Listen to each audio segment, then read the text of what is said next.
Hommes, nous sommes appelés à être lumière et à présenter un nouveau mode de vie basé sur l'espérance qui nous a été donnée par le Seigneur. La relation familiale est un processus constructif et la base fondamentale du développement et du fonctionnement de la famille. Cependant, une réalité avec laquelle nous vivons depuis de nombreuses années est la dissociation familiale, produit de la rupture des relations qui mène à la séparation ou au divorce. Et ce n'est pas seulement une question du monde, mais elle est également présente dans l'Église aujourd'hui. Avec la violence domestique, les abus sexuels, psychologiques et émotionnels, la séparation est l'un des grands monstres qui menacent la famille, en particulier les enfants. Je ne parlerai pas du sujet du divorce ou de la séparation car c'est un sujet assez controversé qui a généré des positions extrémistes avec lesquelles je ne suis pas d'accord. Cependant, je veux vous dire que j'ai cru en un Dieu qui pardonne et restaure la famille, qui pourra reprendre les morceaux brisés et endommagés et les transformer en vases utiles à sa gloire. Le sujet que je souhaite aborder concerne la position de Jésus concernant la famille. Pour les Juifs, la famille a toujours été le centre de leur vie. Au temps de Jésus, la famille avait une importance primordiale. Pour les rabbins de l'époque, le père et la mère étaient considérés comme les partenaires de Dieu dans la procréation. Ils pensaient qu'avoir des enfants était une obligation, au point que quiconque ne remplissait pas cette obligation était considéré comme un meurtrier. De ce point de vue et dans ce contexte, personne ne devrait rester célibataire. Certains rabbins disaient que l'homme célibataire est un homme insatisfait, qu'un homme sans famille est un homme sans joie et sans bénédiction. Dans les lois et les valeurs de l'époque, l'unité de la famille était si importante que, par exemple, si le père de famille commettait un crime, non seulement lui, mais aussi sa femme et ses enfants pouvaient facilement aller en prison punition. De plus, les gens pensaient que même les péchés des parents étaient, d'une manière ou d'une autre, transmis aux enfants. Les lois de l'époque protégeaient la continuité de la famille à tel point que, si une femme était veuve et sans enfant, les frères célibataires de son mari décédé devaient l'épouser, afin qu'il y ait des descendants du même sang. C'est pour cette raison que bon nombre des enseignements du Seigneur, et même ceux de ses apôtres, ont une origine familiale, au point que le croyant en Christ est considéré comme un membre de la famille de Dieu. Dans les évangiles, on trouve toute une série de déclarations dans lesquelles Jésus défend les relations familiales ou les assume comme modèle de comportement pour ses disciples. C'est dans ce contexte que les pharisiens soulèvent la question du divorce avec Jésus. Qu'est-ce qui se cache derrière le résumé de la mission de Jésus? Jésus est venu chercher et sauver ce qui restait perdu, cherchez-le. Jésus est venu pour rechercher. Le moment est venu de me regarder dans le miroir. Quand je lis l'histoire de Zachée, je dois me poser quelques questions. N'attendez pas qu'il soit trop tard pour obtenir du réconfort et du soutien dans les moments difficiles. Cliquez sur le lien dans la description de la vidéo. Mardi 9 avril 2024 page 2.1. Est-ce que je recherche ceux qui en ont le plus besoin? J'aime les convertis bien baignés, bien habillés et bien élevés. Je veux qu'ils nous ressemblent et qu'ils agissent comme nous. Mais ce n'est pas l'exemple que Jésus nous a laissé. Qu'est-ce que je fais pour partager mes biens matériels? Zachée aurait pu dire, ma synagogue aide les pauvres. Tant que je donne de l'argent à la synagogue, j'aide les pauvres. Mais il se sentait personnellement responsable d'aider les moins fortunés. Nous devons faire la même chose. Nous devons aller chercher ceux qui ont besoin de notre aide, et non attendre qu'ils viennent à nous. Qu'est-ce que je fais pour partager le salut que j'ai reçu? Il ne suffit pas de partager nos biens. Nous pouvons remplir les estomacs et vêtir le corps et laisser les âmes nues et mal nourries. Nous devons suivre l'exemple de Jésus et chercher les perdus. Ils ont besoin de ce que nous avons. Tandis que nous regardons Zachée et Zachée, regardons-nous nous-mêmes. Beaucoup d'entre nous, comme Zachée, se retrouvent à grimper à un arbre. Descendons et acceptons l'invitation du Seigneur. N'attendez pas qu'il soit trop tard. Devenez membre de la chaîne Today et bénéficiez de réconfort et de soutien dans les moments difficiles. Cliquez sur le lien dans la description de la vidéo. Mardi 9 avril 2024 page 3. Le brisement et la restauration de l'âme résumé. L'engagement de Dieu en faveur de la restauration avec nous est complet. En même temps, notre engagement à briser notre âme doit être complet devant le Seigneur. Par Fernando Ramirez de Arellano. Titre. Le brisement de l'âme. Texte. JN, 21, 1 à 17. Introduction. L'Esprit veut briser et humilier notre âme pour la restaurer et la modeler. L'engagement de Dieu envers la restauration avec nous est complet. En même temps, notre engagement à briser notre âme doit être complet devant le Seigneur. Dieu n'est pas un Dieu qui se déplace par pourcentage mais par totalité. Dieu attend et exige la totalité de notre être. Souvenez-vous de l'illustration du chèque de remboursement d'impôts. Souvenez-vous également de l'illustration des propriétaires de chevaux de course et du jockey professionnel qui gagnait la course avec le mauvais cheval car après avoir chuté pendant la course, il montait sur le cheval de l'adversaire, qui était également tombé, et sans s'en rendre compte, faisait de l'adversaire le vainqueur. Le jockey avait les meilleures intentions, il voulait gagner la course mais un obstacle l'a détourné de sa tâche, il a pris une mauvaise décision et n'a donc pas réussi à atteindre son objectif. Notre marche en Christ est parfois ainsi. Nous avons de bonnes intentions. Nous avons commencé à courir fort. Nous sommes enthousiastes et voulons réussir. Dans la foi, nous voulons être de fidèles disciples du Christ, mais nous tu es notre bouclier. Toi, le Saint d'Israël, tu es notre roi. PS 89-18 Je crois que c'est le moment de mettre nos comptes à jour avec Dieu, avec nos enfants et avec nos parents. Il n'y a aucune offense, aussi grande ou profonde soit-elle, qui surpasse l'amour de Dieu qui a été déversé dans nos cœurs par son esprit. Père et mère, si vos enfants vous ont offensé, il est temps de leur pardonner. Les enfants, si vos parents vous ont offensé, il est temps pour vous de leur pardonner et de leur demander également pardon. Cet après-midi, avant de consacrer nos enfants à Dieu, laissons Dieu être celui qui guérit et restaure nos vies. Prions et demandons au Seigneur, parents et enfants, pardon pour nos péchés. Église baptiste de Bethel, 26 mai 2002. N'attendez pas qu'il soit trop tard. Devenez membre de la chaîne Today et bénéficiez de réconfort et de soutien dans les moments difficiles. Cliquez sur le lien dans la description de la vidéo mardi 9 avril 2024. Page 4 Comment prier pour nos enfants Partie 1 Résumé. En tant que parents, nous avons la responsabilité de prier pour nos enfants à toutes les étapes de leur vie par Fernando Ocampo Titre. Comment prier pour nos enfants Partie 1 Texte. Psaume 127, 1 Samuel 1, 1 à 11, 19 à 18 Objectifs. Que les auditeurs mettent en pratique la dynamique de la prière pour leurs enfants. Introduction. Beaucoup d'entre nous ont sûrement entendu divers sermons sur le thème de la prière. Nous savons sûrement tout ici comment élever des prières de louange, de gratitude, de confession et d'intercession. Mais savons-nous comment prier pour nos enfants? En tant que parents, la plupart du temps nous prions pour nos petits mais aussi pour les plus grands, de manière ambiguë. Lorsque nous prions pour eux, nous le faisons la plupart du temps dans un contexte de crise. Ce n'est que lorsque nous découvrons, et cela par une tierce personne et parfois extérieure. Le mariage est l'unité de base de la société et de l'Église. La famille est d'une importance cruciale. Comment fonctionne votre famille? Est-il fort, dynamique et entretient-il de bonnes relations entre ses membres? Ou est-ce plein de colère, de cris, de protestations et de désespoir? Nos familles chrétiennes sont attaquées comme jamais auparavant. C'est aujourd'hui le moment de reconquérir nos maisons pour le Christ. L'attaque contre la famille n'est pas quelque chose de nouveau. Dans le livre de la Genèse, nous voyons Satan attaquer la famille que Dieu a créée et placée dans le jardin d'Éden. Nous voyons Adam et Ève tomber dans le péché en désobéissant à Dieu, et à la suite de leur chute, leur fils Caïn a également péché, tuant son frère Abel. Genèse 4:8 Satan n'a pas changé sa stratégie. Il est le père de tous les mensonges, un trompeur qui ne supporte pas la vérité. Leur objectif est de nous diviser et ainsi de triompher, nous faisant souvent penser que le péché n'est pas si grave, en le déguisant. Lisez 2 Corinthiens 11:14 Maintenant, laissez-moi vous montrer quelques-uns des champs de bataille dans lesquels nos familles sont impliquées. 1. Renaissance humaniste. Acte 17-23 Le système scolaire dit aux enfants, il n'y a pas de raison passée au milieu du camp et commandé au peuple,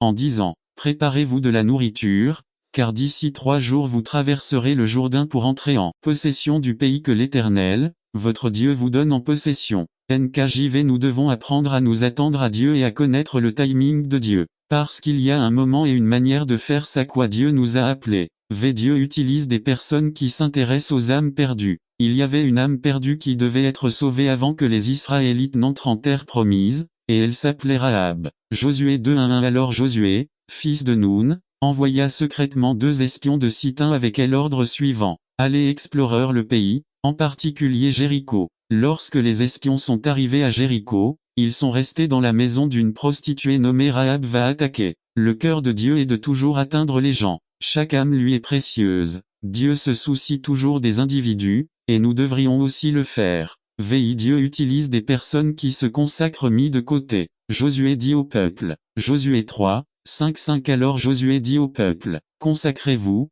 car demain l'Éternel fera des merveilles parmi vous. LSG. Le mot « consacrez-vous » ou « sanctifiez-vous », comme le dit une autre version, signifie « mettez-vous à part pour vivre une vie sainte ». En d'autres termes, si vous voulez être utilisé par Dieu, alors vous devez vouloir vivre une vie juste devant lui. N'attendez pas qu'il soit trop tard. Devenez membre de la chaîne Today et bénéficiez de réconfort et de soutien dans les moments difficiles. Cliquez sur le lien dans la description de la vidéo. Mardi 9 avril 2024, page 2. Vous n'avez pas besoin d'être parfait, mais vous devez être une personne qui essaie de vivre une vie pieuse sainte devant Dieu. Dieu utilise des personnes qui savent travailler avec les autres. Un bon leader communiquera bien sa vision et encouragera les personnes avec lesquelles il travaille. C'est ce que Josué a fait. Il rejoint le peuple et l'encourage. Ils étaient sur le point d'entreprendre une tâche très difficile. Cela allait demander beaucoup de foi. Alors il dit au peuple. Josué 3, 9 à 10 à 9. Alors Josué dit aux Israélites: approchez-vous et écoutez ce que le Seigneur Dieu a à vous dire. 10. Et il ajouta: maintenant, vous saurez que le Dieu vivant est parmi vous. LSG. Josué disait au peuple qu'il dirigeait et il les encourageait. Si vous voulez être utilisé par Dieu, alors voici ce que vous devez faire. Conclusion: Dieu veut vous utiliser et il recherche des personnes comme vous. Il se peut que vous ne répondiez pas à toutes les exigences ou ne soyez pas qualifié. Cela n'a pas d'importance. Dieu veut vous former et vous former tel que vous êtes. 2 Chroniques 16, 9 à 9. L'Éternel regarde sur toute la terre et est prêt à aider ceux qui lui sont fidèles. Voulez-vous être cette personne que Dieu désire utiliser? N'attendez pas qu'il soit trop tard. Devenez membre de la chaîne Today et bénéficiez de réconfort et de soutien dans les moments difficiles. Cliquez sur le lien dans la description de la vidéo. Mardi 9 avril 2024, page 3. La Friel résumé. Il explique comment examiner si l'on est dans la foi. Cela explique comment une personne peut. Les gens vous suivent parce qu'ils le souhaitent. Remarque: les gens vous suivront au-delà de votre autorité actuelle. Ce niveau permet au travail d'être amusant. Attention, rester à ce niveau trop longtemps rendra les personnes très motivées agiter une position droite. Les gens vous suivent parce qu'ils le doivent.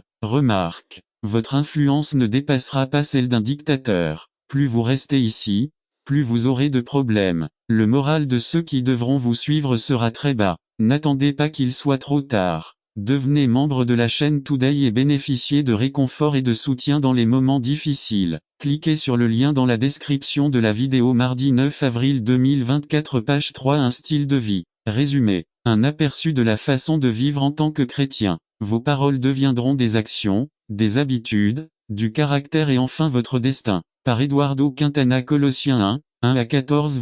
Paul est appelé apôtre au verset 1. Il ne s'attribue pas ce titre et ne l'obtient pas non plus par l'intermédiaire de l'université chrétienne. Pablo le reçoit pour son style de vie. 2 Les frères de l'église de la ville de Colosse sont appelés saints et fidèles et cela à cause de leur style de vie. Les vésicules 3 à 8 confirment la foi authentique des Colossiens et utilisent Épaphras comme exemple pour l'évangile 100% apostolique qu'ils proclament. Mais le verset 10 est le point culminant de ce que j'appelle une exhortation aux chrétiens à marcher comme les chrétiens et à ne pas simplement parler comme parlent les chrétiens. Colossiens 1 dit marcher d'une manière digne du Seigneur. Cela décrit un engagement radical de votre volonté, qui doit être accompagné des caractéristiques suivantes: plein de fruits arbre. Parabole de la vigne et des arbres. Luc 13 Croissance dans la connaissance de Dieu nous avons une relation avec Dieu, pas une simple admiration, comme la relation entre Marie. Prenez le temps d'être en sa présence, un engagement divin, c'est-à-dire, Dieu est celui qui nous commande, donc vous avez l'autorité divine de Dieu. Gratitude. En termes simples, nous devons apporter un style de vie qui reflète la vie et le caractère de Jésus-Christ dans un monde perdu. Vous trouverez ci-dessous une formule qui nous aidera à marcher ou à marcher comme il se doit. Il s'appelle « des eaux ». Prenez soin de vos pensées. Ceux-ci deviennent des mots. Utilisez vos mots avec précaution. Ceux-ci deviennent des actions. Prenez soin de vos actions. Cela devient des habitudes. Prenez soin de vos habitudes. Ceux-ci deviennent du caractère. N'attendez pas qu'il soit trop tard. Devenez membre de la chaîne Today et bénéficiez de réconfort et de soutien dans les moments difficiles. Cliquez sur le lien dans la description de la vidéo. Mardi 9 avril 2024, page 1. Prenez soin de votre personnage. Cela devient votre destin. Mode de vie. Un livre commence par écrire le premier mot. Un mur, en plaçant la première brique. Un style de vie commence avec vos premières pensées chaque matin. Alors surveillez vos pensées dès que vous vous réveillez le matin. Fixez vos pensées sur Jésus et sur ce qu'il vaut pour vous. Ensuite, Mettez des mots sur ces pensées et élevez-les en prière vers Dieu sous la forme d'une prière tout le reste. Dieu nous a donné. 1 Saint 3, 17 Mais la sagesse qui descend du ciel est avant tout pure, et aussi paisible, bonne, docile, pleine de compassion et de bons fruits, impartiale et sincère. Nous avons un enseignement biblique à partager. 1 Saint 1, 27 La religion pure et irréprochable devant Dieu notre Père est la suivante: prendre soin des orphelins et des veuves dans leur affliction, et se préserver de la corruption du monde. Conclusion. N'attendez pas qu'il soit trop tard. Devenez membre de la chaîne Today et bénéficiez de réconfort et de soutien dans les moments difficiles. Cliquez sur le lien dans la description de la vidéo. Mardi 9 avril 2024 Page 2 La vie dans la plénité du Christ résumé. Comment recevoir la plénitude du Christ Jésus. Par Lauro C. Hernandez La vie dans la plénité du Christ JN 1, 16 De sa plénitude, nous avons tout reçu grâce sur grâce. Introduction. Avez-vous commencé à penser, quelle est la plénitude du Christ? Selon le dictionnaire contenant beaucoup ou plus que la normale, ne manquant de rien et complet. Dans la vie quotidienne, il semble que quelque chose nous manque à tous. Certains, la force de vaincre les tentations, la maîtrise de soi pour contrôler notre caractère, l'argent pour régler nos factures ou la foi pour déclarer la guérison de notre corps. Selon la parole de Dieu, nous avons tout reçu grâce sur grâce de Dieu. C'est pourquoi nous verrons la vie dans la plénitude du Christ. Et la manière par laquelle Dieu nous a donné bénédiction après bénédiction à nous a-t-il donné la vie. F2, 1 Et il vous a donné la vie, alors que vous étiez morts par vos offenses et vos péchés, B nous a-t-il accordé la santé. 3 JN2 Bien-aimé, je désire que tu prospères en toutes choses et que tu sois en bonne santé, comme prospère ton âme. C nous avez-vous donné du travail. 4, 11 Et que vous ayez soin de vous taire, de vaquer à vos occupations et de travailler de vos mains de la manière que nous vous avons commandé. D nous a-t-il donné de l'espoir. Romains 15-13 Que le Dieu de l'espérance vous remplisse de toute joie et de toute paix, vous qui croyez en lui, afin que vous débordez d'espérance par la puissance du Saint-Esprit. Nous a-t-il accordé l'amour. Romains 5-8 Mais Dieu nous montre son amour, en ce sens que, alors que nous étions encore pécheurs, Christ est mort pour nous. Nous a-t-il accordé la paix.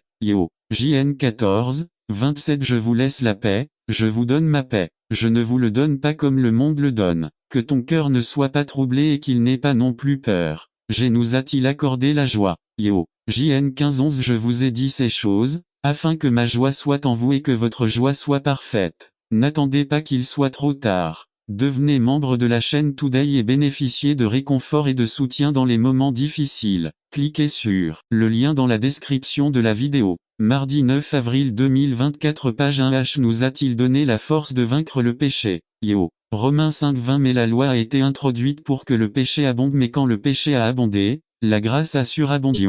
Mais si vous atteignez le capitaine 4, 9, vous constaterez que l'auteur biblique s'arrête sur un nom qui est inhabituel parce qu'il s'agit d'un homme qui était spécial non pas à cause de ses mérites, mais parce qu'il a fait une prière très efficace à laquelle Dieu a répondu. Ensuite, continuez avec la liste des noms. Parmi tous ces noms se trouve cette prière, de Jabé, un homme qui priait Dieu d'une manière très particulière. Il n'y a aucune autre référence à lui dans toute la Bible. C'est une phrase simple, parmi une liste ennuyeuse de noms, qui a changé la vie de milliers de personnes et qui change aussi la mienne. Cela a apporté bénédiction et prospérité à de nombreux foyers et j'espère que vous aussi pourrez en bénéficier ce matin. C'est une prière qui est conforme à la volonté de Dieu et qui l'a permis d'inscrire dans les Écritures pour notre bénéfice. Courte prière avec 4 requêtes à Dieu, auxquelles il a répondu. 2. Qui était Jabé, un homme ordinaire comme toi et moi. Sa mère lui a donné ce nom très inhabituel qui en hébreu signifie douleur. La Bible ne nous dit pas pourquoi elle l'a appelé ainsi, nous ne pouvons que spéculer. Rappelons que ce nom était quelque chose de très important à cette époque,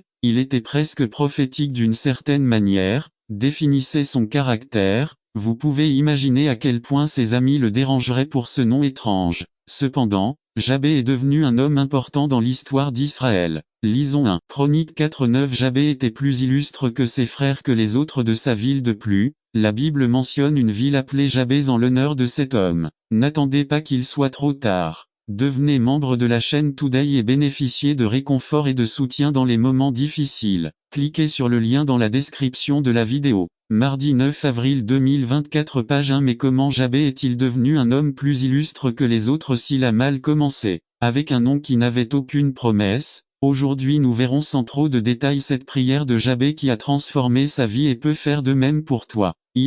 Jabé a crié au Dieu d'Israël. Cette attitude nous enseigne quelque chose de très important: être constamment en présence de Dieu. Nous voyons que c'était quelque chose de normal de prier Dieu. Ce terme crier nous dit que Jabé était peut-être confronté à une difficulté majeure dans sa vie qui justifiait de crier à Dieu. Traversez-vous de grandes difficultés dans votre vie, dans votre mariage, avec vos enfants, dans vos finances? Je vous conseille d'imiter Jabé et de crier à Dieu. Il est puissant et aimant, il se soucie vraiment de vous. Nous échouons lorsque nous cherchons des solutions en dehors de Dieu. À première requête. Si vous m'avez béni, que signifie être béni par Dieu? Si nous lisons le Deutéronome, nous lisons en 28:2 Jabé suivit l'exemple de Jacob. Je ne te laisserai pas partir jusqu'à ce que tu me bénisses, lui dit-il alors qu'il combattait avec l'ange. Et il termine en disant: et Dieu le bénit et a changé son nom en Israël. Dieu a changé sa destinée, sa vie pour toujours. Après les autres, les Israélites étaient des disciples très difficiles à gérer. Pharaon s'est moqué de l'idée de libérer les esclaves et ce n'est qu'après que Dieu a envoyé 10 or s'est allumé dans mon soupir, et j'ai donc parlé avec ma langue. C'est Psaume 122-4. Délivre mon âme, ô accent circonflexe Jéhovah, des lèvres menteuses et d'une langue trompeuse. 3. Que te sera-t-il donné, ou à quoi te servira-t-il? Langue trompeuse. 4 flèches de guerrier pointues avec des braises de balai. 2. L'illustration de l'étincelle vient de la vie quotidienne en Palestine, mais elle pourrait très bien provenir de Californie en été. Les collines verdissent avec les pluies hivernales, mais se dessèchent en été, faute de pluie. L'imprudence d'un campeur en cuisinant ou d'un fumeur qui jette un mégot de cigarette suffit à détruire des milliers d'hectares de forêt et des dizaines d'habitations. 3. Que dit Jacques dans 3:6? Voilà à quoi ressemble le langage. Une parole imprudente, dans un moment de sécheresse de l'âme humaine, est capable de déclencher un tel feu aux conséquences désastreuses. Un mot. 4. La langue est un monde de mal. La langue en tant que monde, tel que nous l'étudions dans Jacques 1:27, fait référence au schéma de toute chose, valeur et action. Lorsqu'il est mal utilisé, le langage en tant que monde nous sépare de Dieu, c'est-à-dire qu'il crée un monde qui lui est totalement propre et égocentrique. 5. Je pense que c'est ce que Jésus voulait dire dans Matthieu 15:11. Ce n'est pas ce qui entre dans la bouche qui souille l'homme, mais ce qui sort de la bouche. Il continue en disant 15:18-19. Mais ce qui sort de la bouche vient du cœur, et cela souille l'homme. Car du cœur naissent les mauvaises pensées, les meurtres, les adultères, les impudicités, les vols, les faux témoignages et les blasphèmes. 6. Parce que la langue est un monde de mal, elle a la capacité de faire quoi? Dit Jacques dans 3:6. Et souiller le corps tout entier. 7. Qu'est-ce que Paul appelle l'Église? Le corps du Christ. Voir F 4:12. Quelle est la capacité de la langue non contrôlée par le Saint-Esprit? Souiller le corps du Christ. 8. Contaminé a la connotation de souillure, de pollution. La langue parvient à renverser ce qu'est la religion pure et irréprochable de Jacques 1:27. Cela tâche le corps du Christ. 9. La pollution causée par la langue n'affecte pas seulement l'individu, elle affecte la vie et les relations du corps, l'Église. Cela exerce une influence sinistre sur la personne elle-même et sur ceux qui écoutent ses messages. N'attendez pas qu'il soit trop tard. Devenez membre de la chaîne Today et bénéficiez de réconfort et de soutien dans les moments difficiles. Cliquez sur le lien dans la description de la vidéo. Mardi 9 avril 2024, page 3 mots. Conclusion à des paroles prononcées avec négligence, sans tact, sans considération, peuvent enflammer tout un environnement et avoir un effet destructeur sur la vie familiale, la vie de l'Église, la vie de la communauté. 1. Derrière chaque mot prononcé d'une manière colérique, mal intentionné et à double sens, se cache Satan lui-même qui essaie de détruire le corps du Christ, l'Église. 2. Combien de familles dont les membres cessent de parler pendant des mois et parfois des années à cause d'un usage pécheur de leurs paroles. 3. Combien d'églises ont été décimées? Le Seigneur nous fait passer sa tente, ayant Bethel à l'ouest et Haï à l'est, et il bâtit là un autel à l'Éternel, et invoqua le nom de l'Éternel. Il a déménagé au mont Bethel, il a déménagé à la maison du pain, où il y a une provision spirituelle pour la famille. Le Père a la responsabilité d'emmener la famille là où se trouve la nourriture spirituelle, où elle peut recevoir la nourriture nécessaire pour vaincre dans cette vie et au-delà. Il a planté sa tente. Le Père a la responsabilité de planter sa maison sur la terre ferme,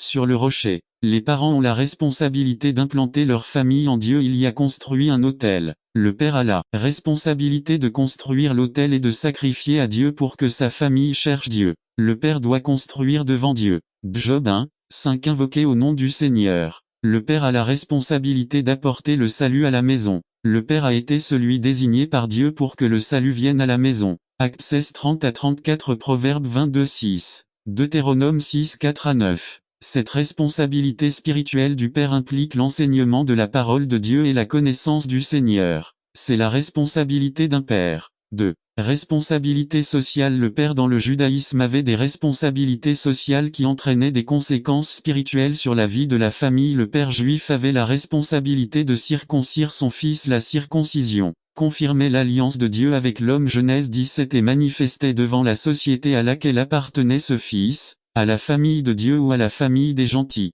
Aujourd'hui, au lieu de la circoncision, le père doit veiller sur ses enfants pour qu'ils puissent manifester devant la société leur alliance avec Dieu par la foi qui agit par l'amour. Galates 5 5 à 6 Le père a transmis la meilleure partie de son héritage au premier-né. Le père avait la responsabilité sociale de fournir un héritage à ses enfants, le premier-né recevant la meilleure part. Le bon père laisse un héritage à ses enfants, un héritage que la société peut voir. Aujourd'hui, les parents ont la responsabilité de laisser un héritage visible à tous, le Christ. La société doit voir l'héritage des saints reçus par les pères. Le père a choisi une épouse pour son fils. Cette responsabilité avait une raison d'être. Ce n'était pas un caprice de Dieu que le père choisisse une épouse pour son fils. La principale raison pour laquelle les parents choisissaient une épouse pour leur fils était pour qu'ils ne se mêlent pas à des femmes qui ne serviraient pas Dieu, ne feraient pas honte à leur famille et n'abandonneraient pas Dieu. Genèse 34, 3 à 4 Je ne pouvais pas non plus lui trouver beaucoup de femmes,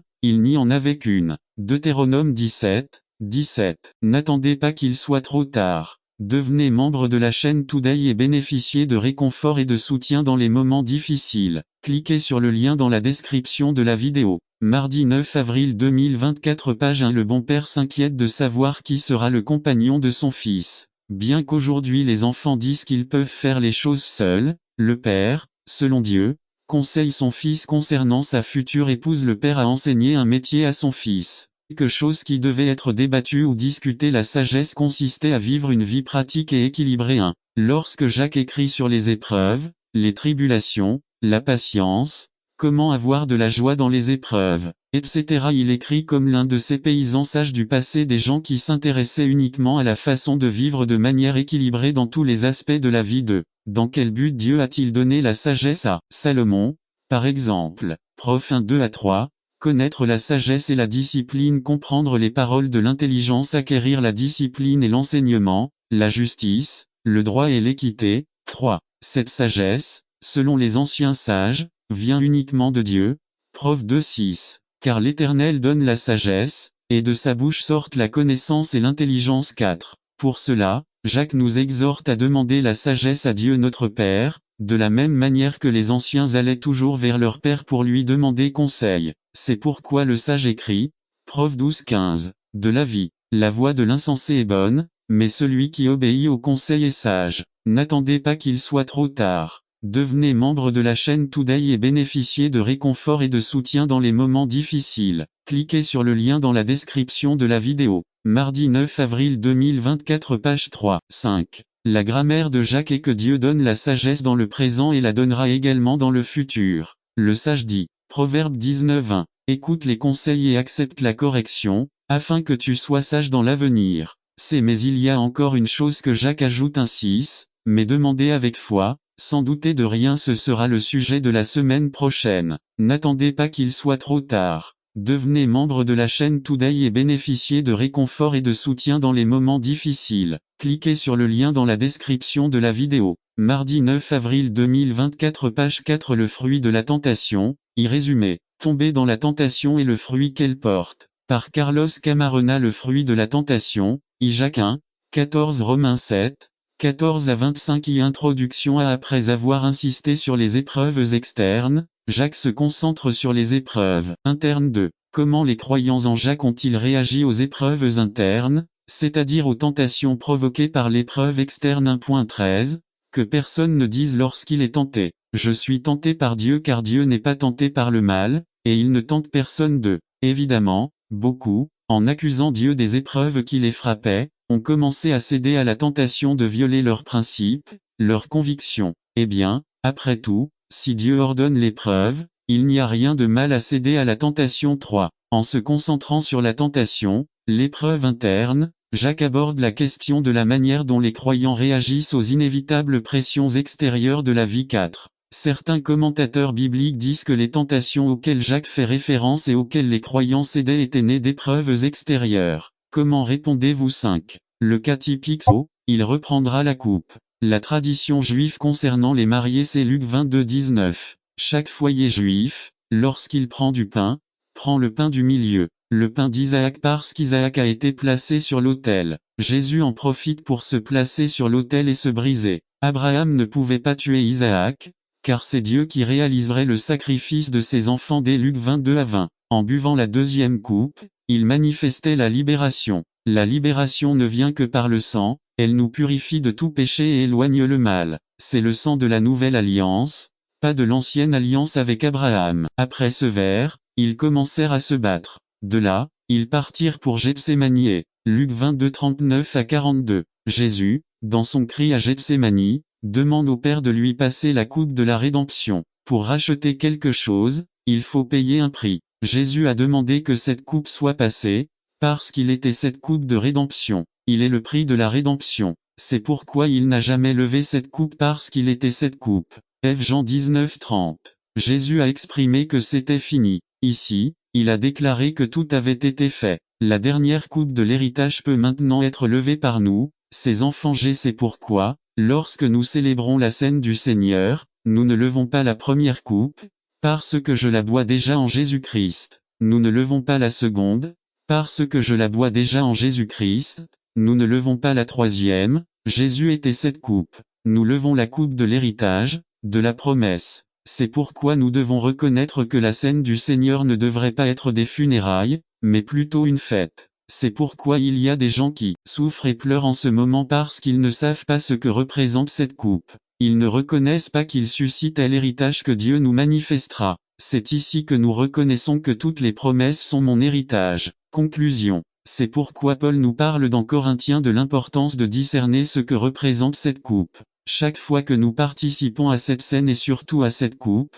nous recevons et réclamons notre héritage. Vous devez reconnaître tout ce que Dieu nous a laissé comme notre héritage. En levant la coupe, nous réclamons l'héritage que Dieu a établi pour nos vies. N'attendez pas qu'il soit trop tard. Devenez membre de la chaîne Today et bénéficiez de réconfort et de soutien dans les moments difficiles. Cliquez sur le lien dans la description de la vidéo. Mardi 9 avril 2024, page 2. La guérison est votre héritage, les dons de l'esprit sont votre héritage, cette ville est notre héritage. Maintenant que nous allons manger le repas du Seigneur, je veux que vous reconnaissiez que vous réclamez votre héritage. De la même manière, en mangeant du pain, je mange sainement. Je mange le pain ressuscité. Coutume juive de cacher un petit morceau de pain, il faut reconnaître la manne cachée. Les Corinthiens ont compris cette bénédiction et ont été bénis. Les dons, les guérisons, etc. Jésus a payé le prix, il suffit de discerner le corps. N'attendez pas qu'il soit trop tard. JV par Joshua Pinto. Une fondation ferme, pour des frères à l'amour durable, le fondement de chaque mariage doit être construit sur le plan originel de Dieu, comme l'explique la Bible dans Genèse 2, 24. C'est pourquoi il laissera l'homme à son père et à sa mère, et il sera attaché à sa femme, et ils seront une seule chair. RVR 1960. Le fondement de tout mariage doit être fondé sur une alliance. Un pacte qui se réalise en quittant père et mère pour se marier avec leur partenaire et devenir une seule chair, un seul être. Comme le dit la nouvelle version internationale, et les deux fusionnent en un seul être. Genèse 2, 24. Qu'est-ce qu'une alliance? Eh bien, selon le Manual Bible Dictionary, le mot alliance est défini comme un accord mutuel entre deux ou plusieurs personnes pour accomplir un certain acte. Le Dieu que nous servons est un Dieu d'alliance. Et même si nous échouons,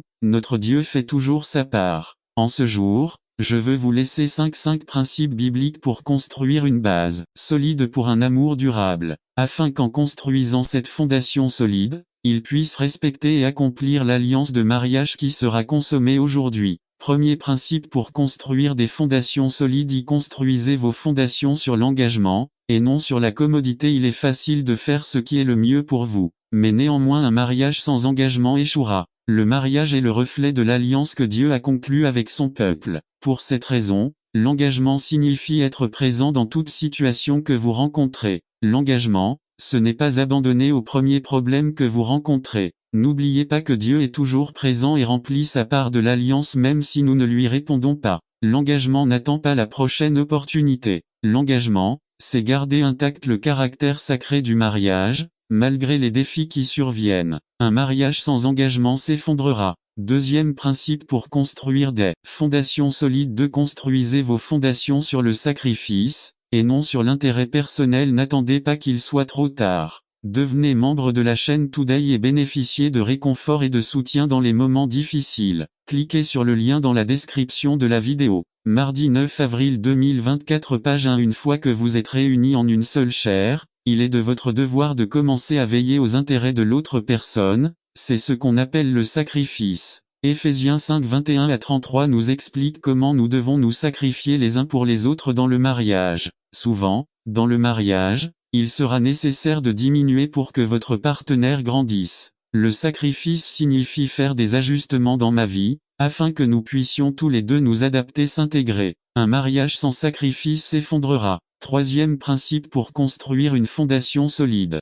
Construisez votre fondation sur l'appréciation, et non sur la dépréciation. Dieu ajoute de la valeur à une relation. Apprenez à apprécier la valeur que chacun de vous a à la fois pour lui-même et en Christ. L'appréciation signifie voir les talents et les capacités. La foi est la substance de notre confiance en Dieu. Hébreux 11 dit 1. Avoir la foi, c'est avoir la pleine assurance de recevoir ce que l'on espère. C'est être convaincu de la réalité des choses qu'on ne voit pas. Dieu parle aujourd'hui. À la foi n'a rien de nouveau. Nous utilisons la foi à tout moment. Lorsque nous recevons des informations, nous croyons en ces informations et ensuite nous mettons ces informations en action. Je vais l'expliquer à travers cette illustration. Lorsque vous postulez à un emploi, vous êtes embauché et vous acceptez le poste. Vous acceptez d'effectuer certains types de travaux.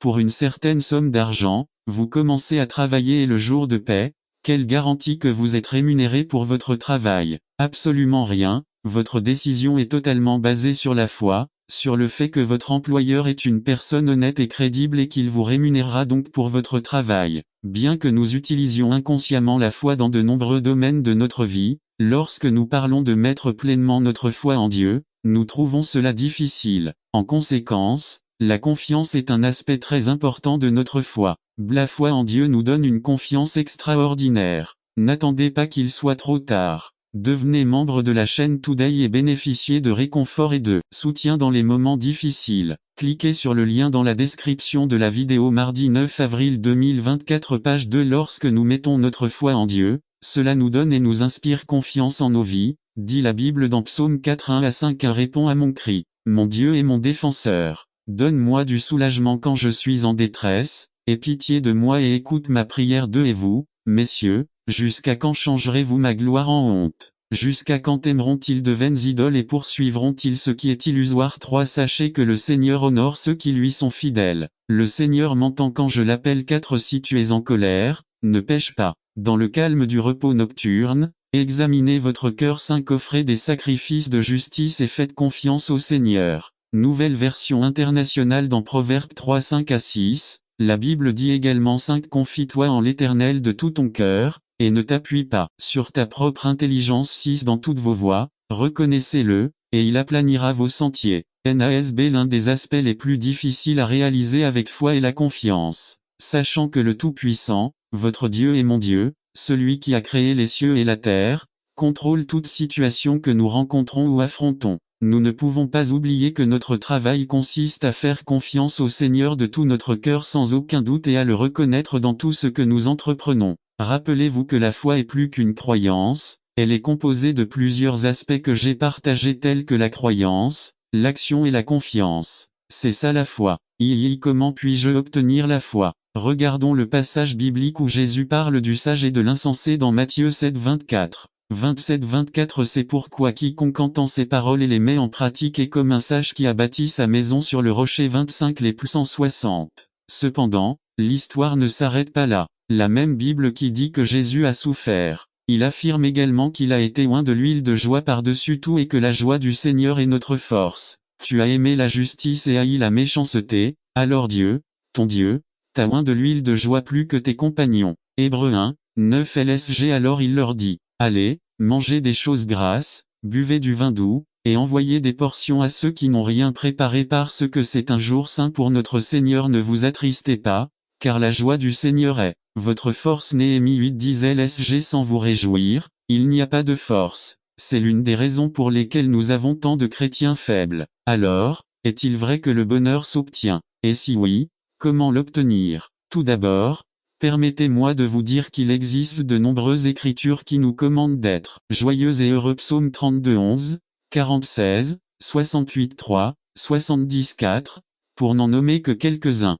Certains nous commandent spécifiquement de nous réjouir au milieu des difficultés. Psaume 34:1, Matthieu 5:12 et Jean 16:33. Le peuple d'Israël a été puni parce qu'il n'a pas servi le Seigneur avec joie et allégresse du cœur, à cause de l'abondance de toutes les choses que le Seigneur avait faites. Parce que tu n'as pas servi l'Éternel, ton Dieu, avec joie et allégresse de cœur, à cause de l'abondance de toutes choses, c'est pourquoi tu serviras tes ennemis que l'Éternel a envoyés contre toi, avec faim, avec soif, et dans la nudité, et dans le manque de nourriture toutes les choses, et il mettra un joug de fer sur ton cou jusqu'à ce qu'il te fasse périr. Deutéronome 28 47 à 48 NKJV. Par conséquent, si la joie était commandée et que les gens étaient punis pour ne pas se réjouir, alors le bonheur est quelque chose que nous pouvons contrôler. Autrement, le Seigneur pourrait être injuste en nous ordonnant de faire cela. N'attendez pas qu'il soit trop tard. Devenez membre de la chaîne Today et bénéficiez de réconfort et de soutien dans les moments difficiles. Cliquez sur le lien dans la description de la vidéo. Mardi 9 avril 2024. Page 1. Les gens pensent aujourd'hui que le bonheur est un résultat plutôt qu'un choix. Ils croient que s'ils n'avaient pas de problème et s'ils avaient de bonnes choses en abondance, le bonheur serait un résultat inévitable. Ce n'est pas vrai. Le bonheur n'est pas un état d'être. C'est un état d'esprit. Une personne peut être heureuse même lorsque tout autour d'elle est dans un état de bouleversement. Ils peuvent être heureux quelles que soient leurs conditions financières ou physiques. Le vrai bonheur et la vraie joie ne dépendent pas des circonstances. Prenons Paul comme exemple. L'apôtre Paul a écrit le livre des Philippiens alors qu'il était prisonnier à Rome. Il est resté en Israël comme prisonnier pendant 2 ans, 1 an en transit par Rome et une autre fois caché là-bas. Il risquait d'être exécuté. Cependant, la lettre aux Philippiens est la lettre la plus heureuse qu'il ait écrite. Il a mentionné 17 fois dans cette courte lettre: réjouissez-vous. Comment est-ce arrivé? Quel était le secret de Paul? Le livre des Philippiens nous enseigne la clé que Paul a eue. Matthieu nous dit que c'est pour le pardon des péchés. La nouvelle alliance en son sang pour le pardon des péchés. Nous avons une nouvelle alliance, un contrat signé dans le sang de Jésus qui dit qu'en recevant la scène du Seigneur, Dieu nous offre et nous donne le pardon de nos péchés. La Sainte Seine est l'un des moyens de grâce, c'est-à-dire l'un des instruments par lesquels Dieu nous offre et nous donne le pardon des péchés. Autrement dit, par la Sainte Communion, Dieu nous fortifie dans la foi, dans la confiance que tous nos péchés ont été lavés dans le sang du Christ. On peut donc dire que dans la scène du Seigneur, c'est Dieu qui agit. C'est important, car la scène du Seigneur n'est pas quelque chose que nous faisons pour Dieu, mais quelque chose qu'il nous offre et nous donne. Et par conséquent, il n'y a aucune raison d'avoir peur de le recevoir car la Sainte Seine est la promesse, le contrat signé dans le sang du Christ qui dit que tous nos péchés sont pardonnés. C'est comme ça. Dieu a institué la scène du Seigneur pour les pécheurs afin de garantir que le pardon que Christ a obtenu sur la croix s'applique à nous. Ainsi, lorsque vos péchés vous pèsent, c'est précisément à ce moment-là que vous avez le plus besoin du repas du Seigneur. Le moment où vous sentez votre foi faiblir, c'est lorsque vous avez besoin de la nourriture spirituelle que ce sacrement vous offre pour fortifier votre foi. Et tout ce que Dieu nous demande, c'est que nous le recevions avec un cœur croyant, que nous nous examinions pour voir nos péchés et notre besoin de la grâce de Dieu, et que nous comprenions aussi ce que nous sommes. N'attendez pas qu'il soit trop tard. Devenez membre de la chaîne Today et bénéficiez de réconfort et de soutien dans les moments difficiles. Cliquez sur le lien dans la description de la vidéo. Mercredi 10 avril 2024. Page 2. Recevoir dans ce sacrement. Et fondamentalement, c'est la raison pour laquelle nous voulons étudier avec vous avant que vous receviez la Sainte Seine, pour nous assurer que vous comprenez ces choses. Et aussi parce que dans 1 Corinthiens 10, Saint Paul nous dit que le repas du Seigneur est une manière de manifester notre communion chrétienne, de déclarer l'unité avec nos frères dans la foi. Mais pour déclarer une telle unité entre nous, nous devons comprendre ce que chacun de nous croit, n'est-ce pas, pour être sûr que nous sommes unis en tout? Eh bien, le point important de tout cela est que la scène du Seigneur est un don incroyable que Dieu a fait à son Église, quelque chose qu'il veut que nous recevions avec un cœur reconnaissant. Par ce sacrement, Dieu nous offre et nous donne son corps et son sang pour le pardon des péchés. Je veux donc vous encourager à participer aux cours que nous proposons. Si personne ne vous a rien dit de ces cours, parlez-en au pasteur Carlos ou à moi, car nous voulons que vous receviez avec nous ce précieux cadeau que notre Seigneur nous a fait. Et si vous avez encore beaucoup de questions, ce n'est pas grave. Honnêtement, je n'ai pas expliqué en détail tout ce qui concerne la scène du Seigneur. C'est pourquoi nous avons des cours, pour voir plus profondément ce que Dieu nous dit dans sa parole. Alors laissez-les aller au cours et ensuite venir à la Sainte Communion, car c'est le contrat signé dans le sang du Christ pour le pardon de nos péchés. Amen. N'attendez pas que c'est être trompé ou se tromper ou tomber dans la tentation 1,16. B. Il est intéressant de voir comment Jacques se réfère à Dieu comme au Père des Lumières. Évidemment, les croyants de Santiago croyaient aussi que leur vie était sous les forces astrales ou les étoiles. Et puisque Dieu est le créateur des étoiles, alors Dieu est celui qui permet la tentation 1. En affirmant que Dieu est le Père des Lumières, il voulait dire que si Dieu ne change pas et si Dieu contrôle les lumières et ne donne que de bons cadeaux, les étoiles n'ont rien à voir avec le destin d'une personne. Le destin est dans les décisions que nous prenons d'eux. Ne blâmez pas Dieu pour vos épreuves qui résultent de votre soumission à la tentation. Seules les bénédictions viennent de Dieu lorsque la personne se connecte à lui. 3. Tout don bon et tout don parfait. Penser que Dieu commande le mal ou la tentation, c'est le rendre imparfait. C'est comment éviter et surmonter la tentation. N'attendez pas qu'il soit trop tard. Devenez membre de la chaîne Today et bénéficiez de réconfort et de soutien dans les moments difficiles. Cliquez sur le lien dans la description de la vidéo. Mardi 9 avril 2024 page 2.1. Sachez qu'ils arrivent. Pensez que certaines tentations ne peuvent pas nous atteindre est la plus grande erreur à laquelle le croyant puisse devenir la proie. Ce sont eux qui sont les victimes de reconnaître et détecter la tentation. Moi seul c'est ce que je suis tenté de faire. 3. Éviter la tentation. Moi seul peux prendre la décision de ne pas me soumettre aux tentations auxquelles je suis susceptible. 4. Décider de ne pas céder à la tentation, tout comme Daniel et ses compagnons l'ont résolu dans leur cœur, tout comme Joseph a fui face à la tentation.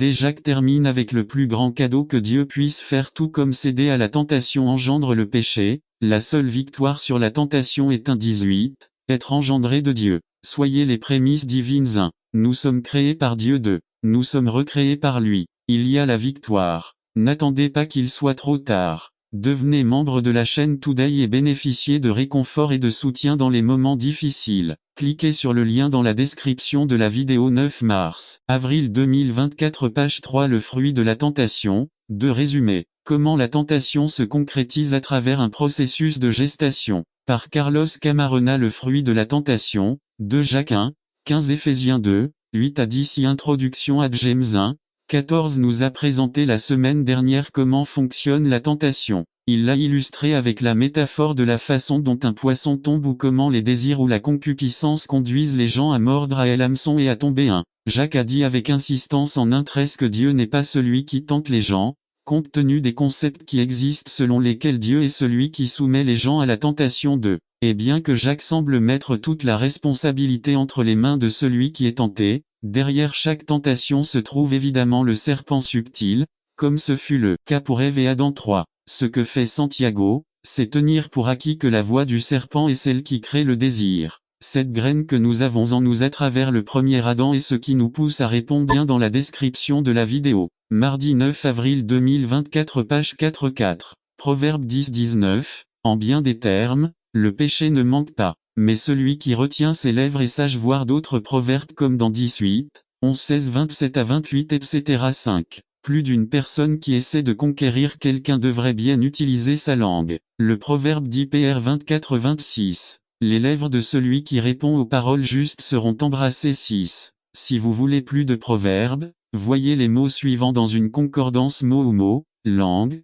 bouche, lèvres, etc. Une langue sanctifiée par l'Esprit de Dieu peut faire beaucoup de bien. Le croyant, celui qui a quitté son ancienne vie, doit posséder une langue sanctifiée par l'Esprit de Dieu. 1. Nous ne clôturerons pas le sujet à ce stade, car Santiago a encore à nous en dire 2. Nous prions pour que Dieu, en particulier ceux d'entre nous qui ont la responsabilité d'enseigner, qui sont enseignants, rémunérés ou laïcs, puissent garder notre langue sous la soumission de l'Esprit. C'est mon souhait pour cette Église. C'est ma prière constante. N'attendez pas qu'il soit trop tard. Devenez membre de la chaîne Today et bénéficiez de réconfort et de soutien dans les moments difficiles. Cliquez sur le lien dans la description de la vidéo mardi 9 avril 2024 page 5. Le frein, le gouvernail et une étincelle qu'ont-ils en commun? Résumé. La capacité des humains à contrôler d'énormes bêtes, mais pas une petite langue par Carlos Camarena Labride, le gouvernail et l'étincelle texte. Jacques 3:3 à 6 lecture biblique. Psaume 15 1 à 3 par Carlos C. Camarena. Introduction à Dans notre introduction à Jacques 3 la semaine dernière,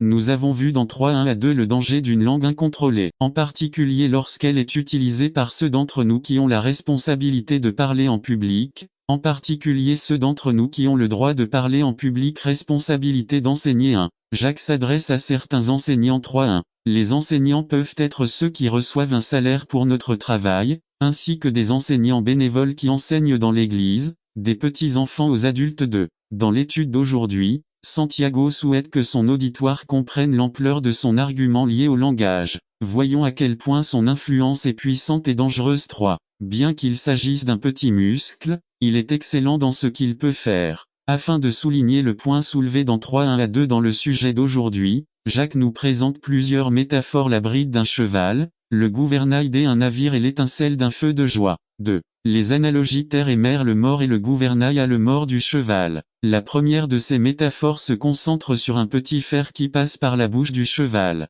Jacques 3:3. Voici, nous mettons des brides à la gueule des chevaux afin qu'ils nous obéissent et dirigent ainsi tout leur corps. 1. La mention de tout leur corps en référence au cheval à la fin de le vers, il est destiné à comparer la petite bride par rapport à la taille de l'animal. Et pourtant ce petit instrument a un grand effet, capable de gouverner une bête gigante. À Gilgal que les gens s'engagent, célèbrent la Pâque, et Dieu leur donne la stratégie pour vaincre les invincibles. Dieu nous appelle à y parvenir par Aaron Chavez. Gilgal, le temps des conquérants 1. La Pâque Jean 12 a traversé moi. B. Une symbolique impressionnante du salut. Yo. En période de jugement et de destruction, ceux qui ont accepté la Pâque de Jéhovah sont en sécurité. 2. 1000 tomberont à tes côtés, et 10 000 à ta droite. Mais cela ne vous viendra pas. Psaume 91.7 III. Cela marque la fin de 430 ans d'esclavage, une célébration d'une sortie physique de ce même jour. Le peuple d'Israël quitte l'Égypte. Genèse 13 Yves. Quand nous nous abandonnons au Christ, une série de changements se produisent. Nous commençons à connaître Dieu. Y connaître et savoir sont deux choses très différentes. B. Nous sommes libérés de dépendance, libérés des Égyptiens. C. Écoutez le dessein de Dieu pour votre vie. Les 10 commandements. V. 40 ans plus tard, on fête Pâques et c'est la libération, pas un esclavage physique mais interne. B. Dieu veut des changements internes. C'est qu'il y ait en vous un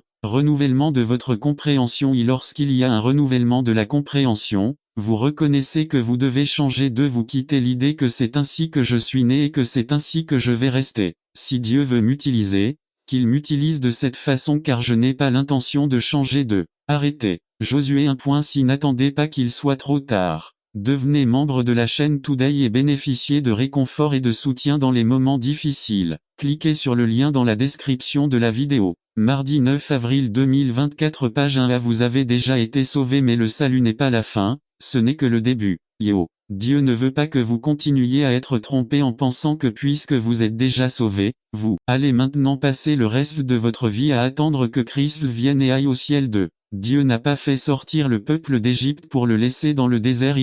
Dieu ne vous a pas sauvé pour que vous alliez à l'église et que vous ayez une Bible sous le bras. Yves. Il faut conquérir. Prenez la domination. 3. Gilgal. À Gilgal est la première ville de la terre promise où campe le peuple. B. C'est le point de départ pour conquérir les promesses de Dieu. Yo. C'est le centre des opérations, la base militaire. 2. Le lieu de préparation à la conquête. C'est la première chose que Dieu demande pour pouvoir conquérir la promesse. Est Josué 5.2 engagement 1 engagement envers Dieu. 2 engagements envers vos dirigeants. 3 engagements envers votre famille. 4 engagements envers votre communauté. 2. Circoncision 1 C'était un signe, une marque de l'alliance, de l'engagement à observer la loi de Dieu. 2 C'était un engagement à éloigner le mal de nous. Dieu ne nous demande pas une circoncision physique, mais maintenant il nous demande de circoncire le cœur. Rome 2.29 1 Pour vaincre, je dois éliminer le manque d'engagement de ma vie. 2 Je ne peux pas être plus qu'un conquérant si je ne m'engage pas. 3 Ruth est un exemple de ce qu'est l'engagement. Rut 1.16 A dans les bons comme dans les mauvais moments B pluie, neige ou éclair c'est que vous en profitiez ou non D je serai avec vous 4. Le résultat de l'engagement Josué 5.9 N'attendez cette la vitesse ne fait pas tout, rappelez, vous que les tortues étaient sur le bateau avec les léopards oui lorsque vous vous sentez stressé. Flottez un instant 9 N'oubliez pas que l'arche a été construite par des débutants et que le Titanic a été construit par des professionnels dit quelle que soit l'ampleur de la tempête, lorsque vous serez avec Dieu, il y aura toujours un arc-en-ciel qui vous attendra. Appelez, Jésus est celui qui vous offre cet arc-en-ciel. Aimeriez-vous faire partie de ces bénédictions? N'attends plus. Le Christ vous attend à bras ouverts et vous dit viens n'attendez pas qu'il soit trop tard. Devenez membre de la chaîne Today et bénéficiez de réconfort et de soutien dans les moments difficiles. Cliquez sur le lien dans la description de la vidéo. Mardi 9 avril 2024 page 5 Résolution pour l'année à venir résumé. Prof 17-24 La sagesse apparaît sur le visage des sages, mais les yeux des insensés errent jusqu'aux extrémités de la terre. Il décrit deux types de personnes. Le premier dit que la personne intelligente vise à développer des actions de jugement intelligent par Ézéchiel Alaniz Église adventiste du 7e jour espagnol West Jordan. UTUSA travailleur laïque résolution pour l'année à venir 45 minutes Prof 17-24 hymne numéro 146 à côté de la croix où Jésus est mort option 2 quand tu es fatigué et abattu. La sagesse apparaît sur le visage du sage, mais les yeux de l'insensé serrent jusqu'au bout du route. La bonne nouvelle version une personne intelligente vise des actions sages, mais un imbécile part dans plusieurs directions. Prière L'année 2004 est terminée, au cours de laquelle nous avons eu l'opportunité de réaliser nos rêves ou peut-être d'échouer dans nos projets que nous avions au début de l'année. J'espère que cela ne nous est pas arrivé comme ce qui est arrivé à la vieille dame de l'asile. Il y avait un petit vieillard nommé, qui était admis dans un asile où il passait chaque jour à admirer une petite vieille femme appelée, jusqu'à ce qu'il je n'en pouvais plus et un jour très tôt le matin, il a décidé et tout est allé au petit déjeuner et en finissant le petit déjeuner, il va voir la vieille dame de ses rêves et lui dit, « Et Martita, tu aimerais être ma petite amie ?» Ça quoi Martita ou n'importe quel nom répond, « Bien sûr. » Très à l'aise, les deux partent et discutent avec beaucoup d'enthousiasme tout au long de la journée jusqu'à la tombée de la nuit. Le lendemain, très tôt le matin, Don Martin se lève et, très inquiet, se dit, « Ah bon sang, je me souviens avoir demandé à Martita si elle voulait être ma petite amie mais je ne me souviens pas de ce qu'elle a répondu. » Très inquiet, l'homme se rend au plus vite chez Martita et lui dit, « Et Martita, je me souviens lui avoir demandé hier se lasseront pas. N'attendez pas qu'il soit trop tard. » Devenez membre de la chaîne Today et bénéficiez de réconfort et de soutien dans les moments difficiles. Cliquez sur le lien dans la description de la vidéo mardi 9 avril 2024 page 6 Parfois, la vie n'a pas de sens. Parfois, Dieu veut que nous bougions quand nous voulons nous arrêter. Parfois, Dieu nous dit, attendez lorsque nous voulons continuer notre vie et recommencer. Nous devons comprendre que le SMIC était lié à la lenteur de la livraison des colis par la poste. Il a donc concocté un plan pour démarrer une entreprise qui livrerait des colis du jour au lendemain, partout dans le monde et non la semaine suivante. Le professeur a pensé que son idée était bonne mais pas pratique, alors il lui a donné un C. Après avoir obtenu son diplôme, Fred Smith a fondé une entreprise qu'il a appelée Federal Express. Et nous connaissons toute l'histoire de cette entreprise de classe mondiale à succès. Il pensait qu'il devait y avoir un moyen de livrer des colis différents de ce que quiconque avait essayé auparavant. Cela illustre le désir de vivre en pensant grand pour Dieu. Comment agrandir votre territoire? Si vous essayez de vivre en pensant grand pour Dieu, il y a certaines limites dans votre vie que vous devez dépasser. Nous devons commencer à demander le plus et non le moindre. 3 limites doivent être élargies. Capacité d'entendre pour être plus influençable. Josué 3:9. La clé pour avoir répondu aux prières est de rester tranquille et d'écouter, sans des responsabilités se sentir plus responsable. Josué 1:3 Témoigner profiter des opportunités. Acte 1:8 Jabé désire être plus et faire plus pour Dieu. Illustration. L'histoire est racontée à propos d'une dame d'âge moyen que nous appellerons Anna et qu'elle était assez riche. La procédure de divorce l'a plongée dans la dépression et, entre autres choses, elle a décidé de réaliser l'un de ses désirs les plus chers, aller à Calcutta pour travailler avec Mère Teresa. Elle a écrit à Mère Teresa pour lui faire part de ses intentions. Il fallut un certain temps avant qu'elle reçoive une lettre de réponse de Calcutta. Il l'ouvrit avec empressement et trouva la réponse suivante. Merci de l'intérêt que vous portez à venir en Inde. Mais allez découvrir votre propre Calcutta. Implication exige la foi. Petite prière, petite bénédiction. Grande prière, grande bénédiction, demande de travail en raison d'une plus grande responsabilité. La promesse de Dieu est de nous donner le territoire, mais je dois m'efforcer de l'occuper. Deutéronome 1, 30,41. Comment calculer le nouveau territoire? Lorsque nous calculons la taille du territoire que Dieu peut avoir en tête pour nous, nous utilisons cette formule. Mes compétences plus mon expérience plus ma formation plus ma personnalité et mon apparence plus mon passé plus les attentes des autres